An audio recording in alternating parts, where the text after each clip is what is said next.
Hi friends, welcome to my channel. ఈరోజు video చాలా ఇంట్రెస్టింగ్గా ఉందండి. వీడియోని ఎక్కడ స్కిప్ చేయకుండా ఎండ్ వరకే చూసేయండి. ఇక లక్ష్మి మిత్రతో జేఎంఆర్ ప్రాజెక్ట్ ఎలా ఓకే చేయించాలి, శాంతి పూజలో ఎలా కూర్చోబెట్టాలి అని ఆలోచిస్తుండగా వెనకాల నుండి మనీషా వచ్చి లక్ష్మిని ఇలా అంటుంటుంది.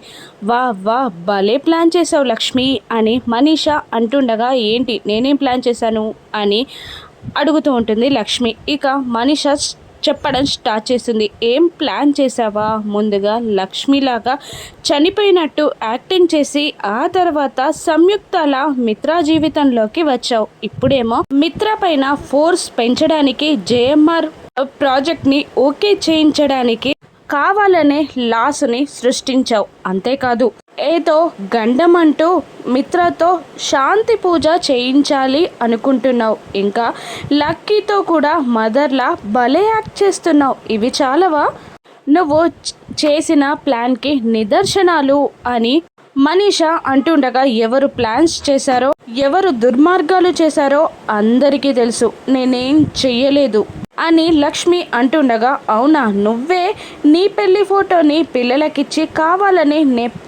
నా పెళ్ళిని ఆపించావని నాకు తెలియదు అనుకుంటున్నావా అని మనీషా అంటుండగా, ఆ దేవుడే నువ్వు మిత్ర గారు కలవడం ఇష్టం లేక పిల్లల ద్వారా ఆ పెళ్ళిని ఆపేశాడు. నేను ఆపేస్తుంటే వేరే రకంగా ఉండేది అని లక్ష్మి అంటూ ఉంటుంది. అయినా నీకొకటి గుర్తులేదనుకుంటా లక్ష్మి, నువ్వు మిత్రకి దగ్గర అవ్వాలి అని చూస్తున్నావు. నువ్వు గనక మిత్రకి దగ్గరవుతే ఏమవుతుందో తెలుసా? మీ అత్తయ్య గారు నీకు దూరం అవుతారు. నేను ఆ యాక్సిడెంట్ వీడియోని బయట పెట్టి అరవింద ఆంటీని జైలుకు పంపిస్తా అని మనీషా లక్ష్మిని బెదిరిస్తూ ఉండగా, ఇక లక్ష్మి నవ్వేస్తూ ఉంటుంది.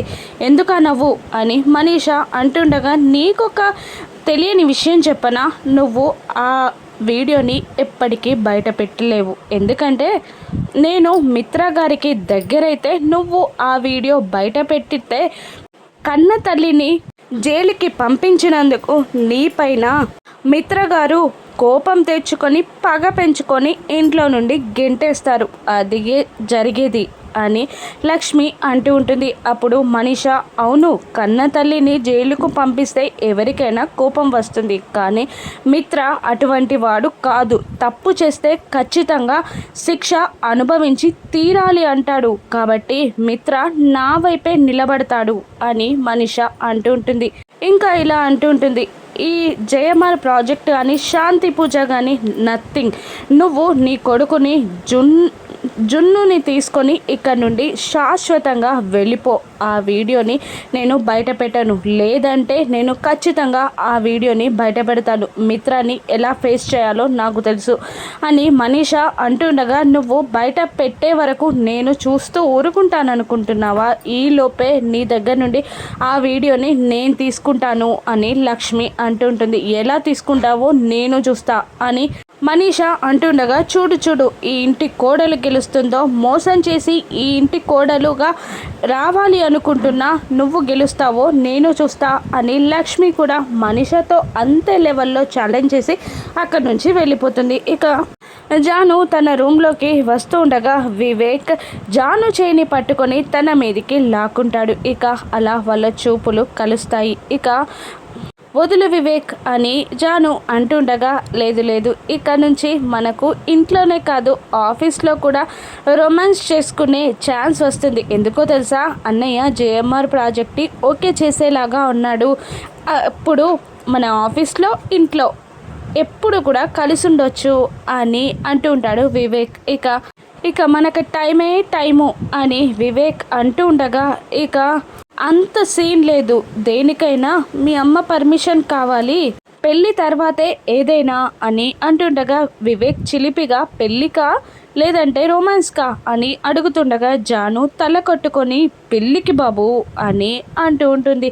ఇక ఎంగేజ్మెంట్ జరిగితే రొమాన్స్కి కాస్త రిలాక్స్గా ఫీల్ అవ్వచ్చు అనుకుంటా అని అంటుంటాడు వివేక్. దానికి కూడా మీ అమ్మ పర్మిషన్ కావాలి అని జాను అంటుండగా దేనికి అని అడుగుతుంటాడు వివేక్. నేను చెప్పాను కదా ఎంగేజ్మెంట్కి అని పళ్ళు నోరుతూ అంటూ ఉంటుంది జాను. ఇక జాను వెనకాలకి తిరిగే లోపే జాను చేయికి రింగు తొడిగేస్తాడు వివేక్. ఇక ఆహా, మన ఎంగేజ్మెంట్ అయిపోయింది, ఇప్పుడు మనం చక్కగా రొమాన్స్ చేసుకోవచ్చు అని వివేక్ ఆనందపడుతూ ఉండగా జాను ఆ రింగ్ని తీయడానికి చాలా ట్రై చేస్తూ ఉంటుంది. కానీ రింగ్ తీయలేక అవస్థ పడుతూ ఉంటుంది. అప్పుడే దేవయాని అక్కడికి వచ్చి జాను జాను అని అరుస్తూ ఉంటుంది. ఇక జాను వివేక్లు టెన్షన్ పడుతూ ఉంటారు. ఇక తలుపు తీయకపోవడంతో దేవయాని డోర్ని గట్టిగా దొబ్బడంతో ఓపెన్ అవుతుంది. ఇక వివేక్ దేవయాని మాట విని డోర్ పక్కన దాక్కుంటాడు. ఇక్కడే ఉన్నావు కదా, ఎన్నిసార్లు పిలవాలి, నిన్ను వినబడట్లేదా అని దేవయాని అడుగుతుండగా వేరే పనిలో ఉన్నాను అత్తయ్య అని అంటూ ఉంటుంది జాను. ఇక మొన్న నా ఇయర్బడ్ తీసుకున్నావు కదా, ఎక్కడా అని అడుగుతుండగా ఇక్కడే ఉన్నాయి అత్తయ్య అని తీసుకొచ్చి ఇవ్వబోతూ ఉంటుంది. తనేమో రైట్ హ్యాండ్తో ఇవ్వాలనుకుంటే టెన్షన్లో లెఫ్ట్ హ్యాండ్తో ఇచ్చేస్తుంది జాను. ఇక జాను లెఫ్ట్ హ్యాండ్తో ఇవ్వడంతో అప్పుడే వివేక్ పెట్టిన రింగ్ దేవయాని కంట పడుతుంది. ఇక ఒక్క నిమిషం ఆలోచించి నీ ఎడమ చేతిని చూపించు అని దేవయాని అడుగుతుండగా టెన్షన్ పడుతూ ఉంటుంది జాను. మళ్ళీ విసురుగా దేవయాని లోపలికి వచ్చి జాను చేయిని పట్టుకొని లాగేస్తుంది. కానీ చేయికి ఏ రింగ్ కనబడదు. ఇక ఏమైంది అత్తయ్య, నా చేతి రేఖలు చూస్తున్నారా అని జాను అడుగుతుండగా ఏం లేదు, ఏదో రింగ్ కనబడినట్టు అనిపిస్తేను అని అంటూ ఉంటుంది దేవయాని. వివేక్ రింగ్ అనుకున్నారా అని జాను అడుగుతుండగా నేనెందుకు అలా అనుకుంటాను, వివేక్ రింగ్ ఎలా ఉంటుందో నాకు తెలియదా అని అంటూ కోపంగా అక్కడి నుండి వెళ్ళిపోతుంది. అక్కడ జరిగిన మ్యాటర్ ఏంటంటే చెయ్యిలాగే మూమెంట్లో జాను చేయి నుండి దేవయానియే ఆ రింగ్ తీసేస్తుంది. ఇక లోపలికి రాగానే వివేక్ టెన్షన్గా అమ్మో ఏం చేసావో సూపర్ నువ్వు అని అంటూ ఆ రింగ్ ఎలా వచ్చింది అని అడుగుతుండగా మీ అమ్మగారు ఫోర్స్గా లాగడంతో వచ్చేసింది అని అంటూ ఆ రింగ్ని మళ్ళీ వివేక్ చేతికి తొడిగేస్తుంది. ఇప్పుడు గనక నువ్వు పర్మిషన్ లేకుండా ఇలాగే ఎంగేజ్మెంట్ చేసావనుకో ఆ రింగ్ని కూడా ఇలాగే తీసేస్తుంది అని జాను అంటూ ఉండగా ఓహో నా ఎంగేజ్మెంట్ అయిపోయింది, నువ్వు కూడా నాకు రింగ్ తొడిగేశావు, ఇక మన రొమాన్స్కి అడ్డు లేదు అని అంటూ సంతోషపడుతూ వివేక్ అక్కడ నుండి వెళ్ళిపోగానే జాను కూడా సంతోషపడుతూ ఉంటుంది. ఇక పిల్లలిద్దరూ అమ్మా అని అంటూ లక్ష్మి దగ్గరికి చేరతారు. వాళ్ళ చేతిలో ప్రోగ్రెస్ కార్డు ఉంటుంది. లక్ష్మి ఇలా అడుగుతుంటుంది పిల్లలిద్దరిని, ఈరోజు స్కూల్ ఎలా జరిగింది అని అంటుండగా చాలా బాగా జరిగింది అని పిల్లలిద్దరూ ఆన్సర్ ఇస్తూ ఉంటారు. ఈరోజు ప్రోగ్రెస్ ఇచ్చారమ్మా అని జున్ను లక్కీ అంటూ ఉండగా అవునా అని జున్ను ప్రోగ్రెస్ తీసి చూడబోతూ ఉండగా ఇక అమ్మ ఈసారి సైన్ నువ్వు పెట్టకు అని జున్ను అనేస్తాడు. అదేంట్రా ప్రతిసారి సైన్ పెట్టేది నేనే కదరా అని లక్ష్మి అడుగుతుండగా ఈసారి డాడీతో పెట్టించుకుంటానమ్మా నేను అని జున్ను అనేస్తాడు. ఇక అమ్మ నేను మాత్రం నీతోనే పెట్టించుకుంటాను, ప్రతిసారి డాడీ పెడుతున్నారు కదా అని లక్కీ అనేస్తుంది. అలాగే నాకన్నా ముందు మీ డాడీతో పెట్టించుకున్నాక నాతో పెట్టించుకుందరు వెళ్ళండి అనగానే అలాగే అంటూ పిల్లలు పైకి వెళ్తారు. ఇక లక్ష్మి దగ్గరికి అరవింద జయదేవ్ నందన్లు వచ్చి ఒక్క రోజులో ఎంత మార్పు చూసారా, నిన్నటి వరకు తండ్రి అంటే ఎవడో తెలియదు కానీ ఇప్పుడు మిత్రే అన్నీ అన్నట్టు జున్ను మాట్లాడుతున్నారు అని అంటుండగా లక్ష్మి ఏడుస్తూ ఉంటుంది.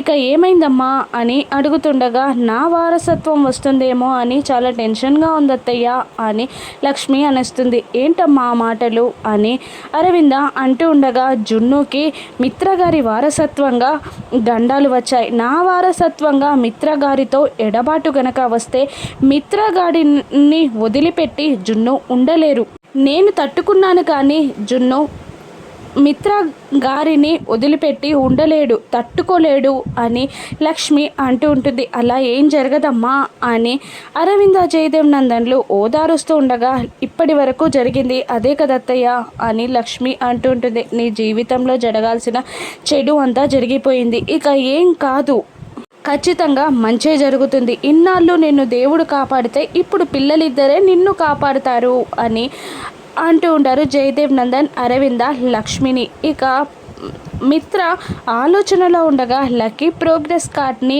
మిత్ర దగ్గరికి తీసుకెళ్ళి డాడీ ఒక సర్ప్రైజ్ అంటూ ప్రోగ్రెస్ని చూపించగానే ఆ ప్రోగ్రెస్లో అన్ని బెస్ట్ మార్క్స్ ఉంటాయి. అన్ని సబ్జెక్ట్స్లో ఏ గ్రేడ్ చూసి కంగ్రాట్స్ లక్కీ చాలా బాగా వచ్చాయి అని అంటూ సైన్ పెట్టేస్తాడు. ఇక నేను అమ్మతో సైన్ పెట్టించుకుంటాను అని లక్కీ అంటుండగా అప్పుడే అక్కడికి వచ్చిన మనీష నేనే కదా పెడతానివ్వు అని అడుగుతూ ఉంటుంది లక్కీని. ఇక లక్కీ నువ్వు మా అమ్మవి కాదు, నువ్వు నా ప్రోగ్రెస్లో సైన్ పెట్టడానికి వీల్లేదు అని లక్కీ అనేస్తుంది. మనీష కోపంగా చూస్తూ ఉంటుంది. ఇక మనీష ఏం చేయనుంది, లక్కీ ఎవరితో సైన్ పెట్టించుకుంటుంది, లక్ష్మితోనా మనీషతోనా?